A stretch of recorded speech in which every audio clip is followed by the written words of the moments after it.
Imagine entrar em um mundo onde a morte é o evento principal, onde o rugido de uma multidão sedenta por sangue ecoa por enormes arcos de pedra, e onde o poder de um império é medido pela brutalidade que ele pode encenar. Bem-vindo ao coração da Roma antiga, o Coliseu, um lugar onde entretenimento e horror se tornaram um só. Mesmo antes de o sol nascer completamente, o ar está carregado de expectativa. A luz fraca do amanhecer rasteja sobre a estrutura imponente, mas as manchas da violência de ontem ainda escurecem as pedras. Abaixo das áreas de assentos, vendedores gritam para vender suas mercadorias. Cestas de azeitonas e vinho diluído aguardam uma multidão ansiosa por derramamento de sangue. Além dos portões de ferro, tratadores forçam predadores famintos a se posicionarem. Leões com costelas à mostra, elefantes pisoteando de raiva e panteras arranhando suas jaulas. Dos túneis sombrios, o choque agudo de espadas não é prática. É o som de armas sendo testadas para o trabalho mortal do dia. Acima de tudo, um murmúrio baixo cresce até se tornar um rugido ensurdecedor, enquanto dezenas de milhares de romanos entram, famintos pela única coisa que seu império dominou acima de tudo, a morte como espetáculo. Hoje, vamos mergulhar fundo nos eventos de arena mais brutais e desumanos que até os romanos achavam chocantes. De ritos funerários encharcados de sangue a execuções públicas disfarçadas de drama, vamos descobrir como o império construiu seu legado, transformando o sofrimento em aplausos. Antes de começarmos, clique no botão de inscrição para não perder nossa próxima jornada pelos cantos mais sombrios da história. Agora, tome seu assento. Os portões estão se abrindo, e o espetáculo está prestes a começar. A história dos Jogos de Gladiadores de Roma não começou com grandes celebrações ou esplendor imperial. Ela começou em um cenário muito mais quieto e sombrio, um funeral no ano de 264 a.C. Os filhos de Décimo Júnio Bruto, Scaeva queriam honrar seu pai, não com estátuas ou discursos, mas com sangue. Eles armaram 3 pares de escravos e os forçaram a lutar até a morte em um mercado de gado chamado Fórum Boário, um lugar carregado com fedor de resíduos e fumaça. Isso não era entretenimento no início. Era um dever, um munus, uma dívida para com os mortos. A ideia não era nova para Roma. Veio de tradições mais antigas em lugares como a Campânia, onde lutadores eram sacrificados em túmulos para apaziguar espíritos inquietos. Com o tempo, esses sacrifícios evoluíram para combates organizados, não mais assassinatos aleatórios, mas duelos entre homens escolhidos. Os samnitas, outrora ferozes inimigos de Roma, frequentemente realizavam tais competições, e a elite romana rapidamente adotou a prática. Honrar um homem com riqueza mostrava status, mas honrá-lo com uma luta sangrenta mostrava poder. No entanto, os funerais foram apenas o começo. No 3º século a.C., os líderes romanos perceberam que essas batalhas poderiam fazer mais do que prestar respeito aos ancestrais. Poderiam controlar as massas. Festivais religiosos, outrora eventos sagrados para deuses como Júpiter, começaram a incluir lutas de gladiadores. O Senado chamava isso de piedade, mas o povo sabia a verdade. A violência patrocinada pelo Estado era destinada a mantê-los leais. Até mesmo o equipamento dos lutadores contava uma história. Os primeiros gladiadores usavam a armadura dos inimigos derrotados de Roma. O samnita com seu grande escudo, o trácio com sua espada curva, o gaulês com uma lâmina larga. Vê-los morrer era como reviver as vitórias de Roma, golpe por golpe. A morte se tornou uma ferramenta política. À medida que o derramamento de sangue crescia, os locais também evoluíam. Estruturas temporárias de madeira deram lugar a anfiteatros permanentes, templos violentos onde enormes multidões se reuniam. Essas lutas não pertenciam mais a famílias enlutadas, pertenciam ao Estado. Cada gota de sangue enviava a mesma mensagem. Roma governava sobre pessoas, exércitos e até mesmo a própria morte. Ninguém poderia ter previsto até onde isso iria. O que começou como um ritual solene se transformou em uma obsessão pública. Roma encontrou uma nova forma de governar, controlando não apenas seu povo, mas o próprio significado de vida e morte. Uma vez liberado, não havia volta. Os aplausos da multidão não eram apenas para lutadores humanos. Às vezes, eles rugiam por animais trazidos dos cantos mais distantes do mundo conhecido. Leões do norte da África, leopardos do Cáucaso, crocodilos do Nilo e até girafas arrastadas por desertos. Essas criaturas não eram exibidas como maravilhas da natureza, eram vítimas condenadas em um show cruel. Os romanos chamavam esses eventos de venationes, ou caçadas, mas não se tratava de sobrevivência ou esporte. Eram sobre dominação, prova de que o império poderia capturar e destruir o selvagem por diversão. Júlio César deu o tom em 46 a.C., ao exibir uma girafa, a primeira já vista na Europa. Eles a chamaram de camelopard, misturando as palavras camelo e leopardo, já que Roma não tinha um nome para ela. Mas o nome não importava. O animal não foi admirado. Foi enviado para a arena para ser despedaçado. A mensagem era clara. Se Roma podia capturar as criaturas mais estranhas, podia conquistar qualquer coisa. O massacre só cresceu. Quando o Coliseu foi inaugurado em 80 DC, o imperador Tito teria supervisionado a matança de mais de 9.000 animais em um único evento. Pesquisadores encontraram ossos com sinais de fome, sugerindo que leões e ursos eram deliberadamente enfraquecidos para garantir um fim rápido e sangrento. Até elefantes, outrora um terror para os exércitos romanos sob Aníbal, eram levados para a arena e abatidos sob aplausos estrondosos. A logística era impressionante. Animais raros precisavam ser capturados, transportados por desertos hostis e mantidos vivos, apenas o suficiente para morrerem no momento certo. Caravanas transportavam jaulas pelo calor escaldante, alimentando uma cidade que desejava violência fresca. Navios carregavam feras pelo Nilo, enquanto tratadores arriscavam suas vidas para entregar esses troféus vivos a Roma. Ver uma pantera na natureza era perigoso, mas assistir uma explodir de uma jaula diante de 50.000 espectadores gritando era uma demonstração crua de poder. Cada animal era um símbolo de conquista, prova de que o alcance de Roma não tinha limites. Alguns imperadores transformaram essas caçadas em exibições pessoais. Comodo, um dos governantes mais extravagantes de Roma, entrava na arena vestido como Hércules, matando pessoalmente centenas de animais. Ele queria parecer divino entre as feras, mas a verdade era clara, era um ego frágil com uma arma. As caçadas eram frequentemente manipuladas, animais eram amarrados, feridos ou famintos para garantir a vitória do imperador. A multidão aplaudia não por admiração, mas porque ficar em silêncio durante a caçada de um imperador poderia ser mortal.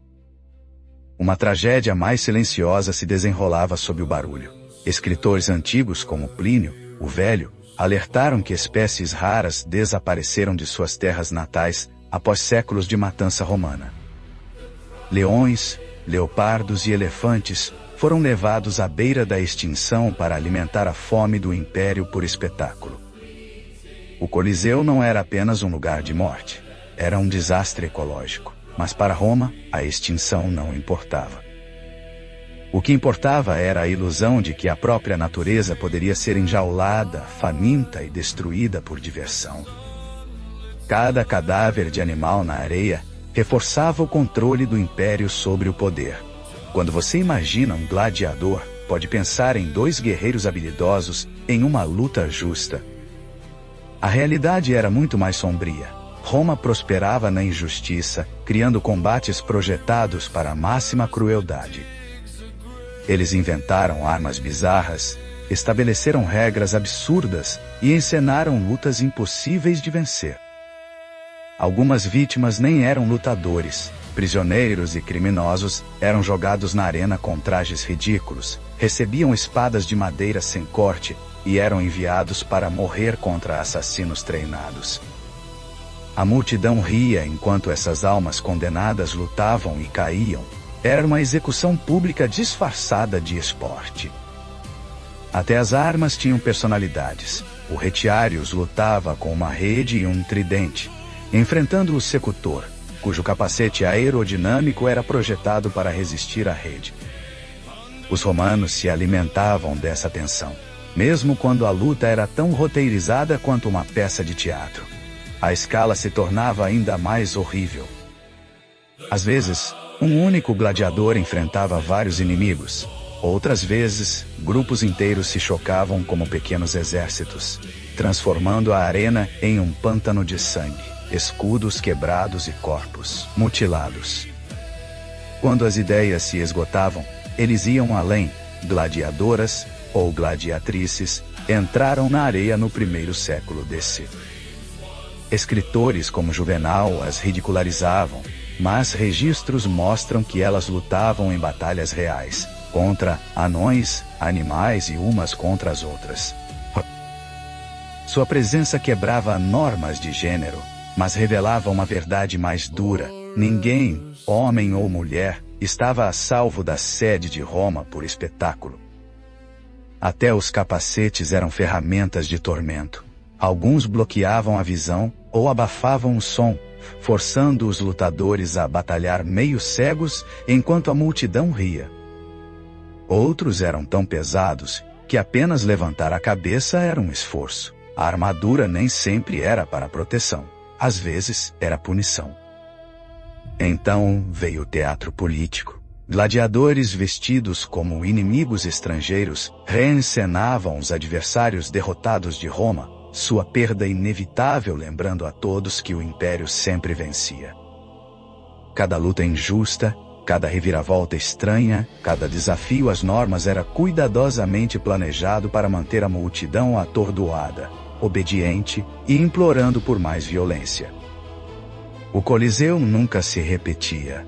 Sempre encontrava novas formas de chocar. Ao meio-dia, após as lutas matinais terem encharcado a areia e a multidão ficar inquieta, a arena mudava de combate para teatro mortal. Os romanos chamavam isso de damnatio ad bestias, ou condenação às feras. Para os condenados não era justiça. Era um roteiro que não podiam recusar. Criminosos, desertores, escravos rebeldes e prisioneiros de guerra tornavam-se atores involuntários em um massacre vestido como mito. A punição muitas vezes correspondia ao crime. Ladrões eram despedaçados por lobos, incendiários eram queimados vivos. Traidores eram entregues aos leões. Cada ato era uma lição moral escrita em sangue real. A escala era impressionante. Durante a celebração da vitória do imperador Trajano após suas campanhas dácias, milhares de prisioneiros foram mortos ao longo de 103 dias. Isso não era caos aleatório. Era planejado, cronometrado como cenas de uma peça horrível. Cada morte era projetada para manter a multidão na expectativa até o próximo horror. Os animais eram as estrelas desse show sombrio. Leões eram famintos até ficarem desesperados, então soltos. Ursos presos em fossos eram provocados até a fúria. Até leopardos valorizados eram colocados contra vítimas trêmulas. A incerteza, se a fera mataria rapidamente ou brincaria com sua presa, mantinha a multidão faminta por mais. Às vezes, a crueldade era enquadrada como lenda. Prisioneiros eram forçados a interpretar heróis condenados. Orfeu despedaçado por animais, Prometeu acorrentado enquanto aves de rapina circulavam. Essas não eram apenas histórias, eram reencenações sangrentas na areia. A morte em Roma nem sempre era um fim simples. Às vezes era uma performance, uma peça de teatro cruel e zombeteira. Para os condenados, morrer não era suficiente. Eles tinham que encenar sua própria destruição, recontando os mitos de Roma com seus corpos. A brutalidade ia além das feras. A crucificação, emprestada de tradições orientais, era realizada dentro da arena. Vítimas eram pregadas em cruzes de madeira enquanto vendedores vendiam vinho e crianças brincavam por perto. O fogo também fazia parte do espetáculo. Prisioneiros eram vestidos com a túnica molesta, uma vestimenta embebida em piche, e então incendiados. Eles se tornavam tochas humanas, contorcendo-se enquanto a fumaça subia. Como o escritor Tertuliano observou com amargura, eles eram chamas vivas. Essas mortes não eram apenas entretenimento sombrio, eram advertências gravadas na carne. Desafiar Roma significava uma morte lenta e pública diante de milhares. Nem todos conseguiam suportar isso. Sêneca escreveu que as execuções ao meio-dia o entorpeciam, tirando a empatia em vez de purificar a alma. Mas seu desconforto era abafado por uma multidão reunida não por justiça, mas pelo prazer da vingança. A crueldade de Roma não se limitava à areia e ao aço. Às vezes, imperadores exigiam mares inteiros dentro da cidade. Batalhas navais encenadas ou naumachiae eram exibições massivas onde a própria água se tornava uma arma. Júlio César iniciou isso em 46 a.C., cavando uma enorme bacia perto do rio Tibre, enchendo-a com água e navios reais. Milhares de prisioneiros condenados foram forçados a embarcar e lutar como marinhas rivais. Eles não eram atores, eram homens condenados a morrer para o divertimento da multidão. Flechas, armas de cerco e lâminas transformavam a água em um campo de batalha flutuante. Augusto foi além em 2 a.C., construindo uma bacia de quase 600 metros de comprimento e 60 metros de comprimento e 60 metros de largura, alimentada por um aqueduto especial só para mantê-la cheia. 30 navios de guerra se chocaram ali, lotados de prisioneiros que nunca sobreviveriam. Em 52 DC, Cláudio superou todos, drenando o lago Fucino para outro espetáculo naval. Quando os cativos o saudaram com as palavras assombrosas, Morituri te salutam, aqueles que estão prestes a morrer, te saúdam, a história ganhou uma de suas frases mais arrepiantes.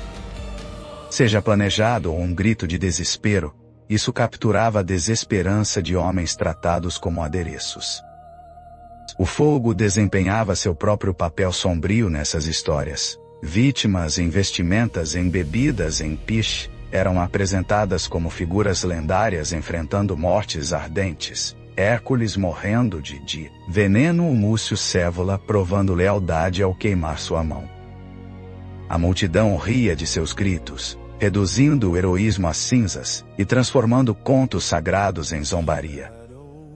Até o design do Coliseu alimentava a fome de Roma por controle. Sob Tito e depois Domiciano, engenheiros construíram canais subterrâneos para inundar a arena para pequenos shows navais, depois drenavam para lutas regulares. A brutalidade se tornou uma maravilha da engenharia. Água, fogo, corpos, tudo era um adereço no teatro de poder de Roma. Afogar prisioneiros, transformar humanos em tochas ardentes, distorcer mitos antigos em assassinatos em massa, isso era dominação. Os imperadores não se contentavam em governar pessoas, posavam como mestres da própria natureza.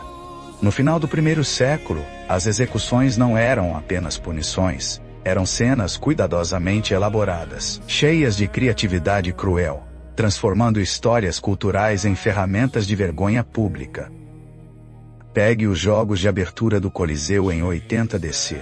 O poeta Marcial descreveu um performer interpretando Orfeu, o músico que encantava animais com sua lira. Na história, as feras eram hipnotizadas por sua música. Na arena, um urso foi solto no meio da performance e despedaçou o cantor. A arte se tornou uma piada, a beleza transformada em sangue.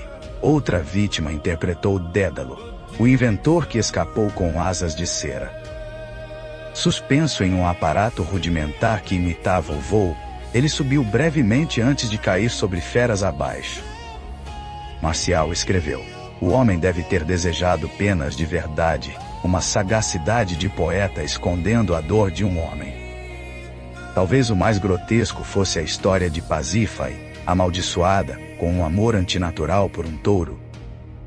Um show encenou seu ato infame com uma besta mecânica, terminando em uma morte que misturava execução, humilhação e obscenidade. Um aviso contra o orgulho se tornou uma desgraça pública. A mensagem era direta: Roma possuía seus mitos assim como possuía seu povo. Heróis, vilões, reis e deuses podiam ser reduzidos a adereços em um desfile mortal. Para a multidão, esses eram atos secundários entre eventos maiores. Para as vítimas, eram fins agonizantes em trajes. Para Roma, eram propaganda, mostrando que o Estado podia até reescrever suas próprias histórias fundadoras. No Coliseu, as histórias não eram contadas em livros ou estátuas, eram gravadas na carne, queimadas nos ossos e aplaudidas, até que o silêncio caísse sobre a areia. A linha entre poder e obsessão se confundiu até que o capricho de um imperador decidisse vida, morte e como isso aconteceria. Calígula, conhecido por seus caprichos cruéis, uma vez ficou sem animais no meio de um show e ordenou casualmente que espectadores fossem pegos das arquibancadas como substitutos. Eles vieram assistir à violência e se tornaram parte dela. Nero, obcecado por sua própria imagem, usou a arena como seu palco pessoal. Prisioneiros eram vestidos como personagens trágicos e mortos de maneiras que espelhavam seus destinos fictícios. Nero chamava isso de arte. Os romanos sussurravam que era loucura. Então veio Comodo, o maior showman imperial. Vestido como Hércules, ele invadiu o Coliseu com um porrete e arco, matando inúmeros animais que foram enfraquecidos previamente para garantir seus elogios. Ele até cobrou do tesouro estatal por suas performances, esgotando fundos públicos enquanto forçava aplausos de uma multidão aterrorizada. Ainda não satisfeito, ele lutou contra gladiadores, com todas as vantagens manipuladas a seu favor. Perder era impossível. Aplaudir era obrigatório. Domiciano usou a arena como uma ferramenta de medo, encenando caçadas à meia-noite iluminadas por tochas para manter Roma em alerta, incerta de quando o entretenimento poderia virar terror. Até bons imperadores não estavam imunes. Trajano, lembrado como justo e capaz, marcou uma vitória militar com 103 dias de jogos e incontáveis mortes entrelaçadas em uma exibição de força. Esses espetáculos alimentavam egos, mas a um custo. Tanto Calígula quanto Comodo tiveram fins violentos, lembrados não por liderança, mas por dramas escritos em sangue. A arena que os elevou também revelou sua insanidade. Nem todos os romanos aprovavam. Filósofos, poetas e primeiros cristãos ofereceram vozes mais quietas, vendo podridão sob o esplendor. Sêneca admitiu que as execuções ao meio-dia embotavam sua compaixão, alertando que a crueldade transbordava da arena para a vida cotidiana. Cícero elogiava a bravura, mas criticava o sadismo sem sentido, embora notasse que o povo exigia jogos como prova da generosidade imperial. Governar significava agradar a multidão. Para os cristãos, o anfiteatro era tanto perseguição quanto testemunho. Aqueles que se recusavam a abandonar sua fé eram jogados aos leões ou queimados vivos. suas mortes transformadas em diversão pública. Tertuliano chamou os jogos de criadouros de crueldade, condenando um império que transformava pecado em esporte. Financeiramente, jogos consumiam vastas somas. No final do império, governantes se arruinaram tentando superar espetáculos passados. O que antes mostrava força se tornou um ato desesperado. Culturalmente, a obsessão embotou a disciplina de Roma. Cidadãos que outrora valorizavam o trabalho duro agora exigiam pão grátis e shows intermináveis. Juvenal zombou dessa ganância com a frase panem et circenses, pão e circo. Para ele, a fome por espetáculo mostrava o quanto Roma se desviara de suas raízes republicanas. À medida que as fronteiras enfraqueciam e os fundos se esgotavam, as arenas decaíam. No quinto século, o Coliseu, ainda imponente, ficou vazio, seu chão silencioso, seus rugidos infames desaparecidos. Mas as questões morais persistiam. Poderia uma sociedade que treinava seu povo para apreciar o sofrimento realmente perdurar? A história sugere que não. Hoje, o Coliseu permanece como uma ruína assombrosa, desgastada, mas grandiosa. Caminhando por suas passagens subterrâneas, você quase pode ouvir ecos, metal se chocando, feras rosnando, 50.000 vozes como uma só. A pedra é fácil de admirar. Mais difícil, e mais verdadeiro, é lembrar seu propósito. Crueldade tornada rotina. As arenas de Roma não eram apenas sobre sangue, eram sobre controle, moldando como as pessoas pensavam, sentiam e obedeciam. Cada caçada encenada, cada execução, cada mito reencenado, através da dor, tinha um objetivo: projetar um poder inquebrável. Este é o aviso gravado em suas ruínas. Uma sociedade que glorifica a violência eventualmente desmorona sob o peso de sua própria fascinação. Então, perguntamos a você, qual desses horrores, as caçadas de animais, as tochas humanas ou imperadores embriagados por suas próprias performances, revela melhor a parte mais sombria da alma de Roma? Compartilhe seus pensamentos abaixo. Se este olhar sobre o passado selvagem de Roma te prendeu, certifique-se de se inscrever para não perder nossa próxima história dos historiadores de roteiro. Até lá, lembre-se, embora o Coliseu esteja quieto agora, os ecos de seu passado brutal ainda sussurram através das pedras.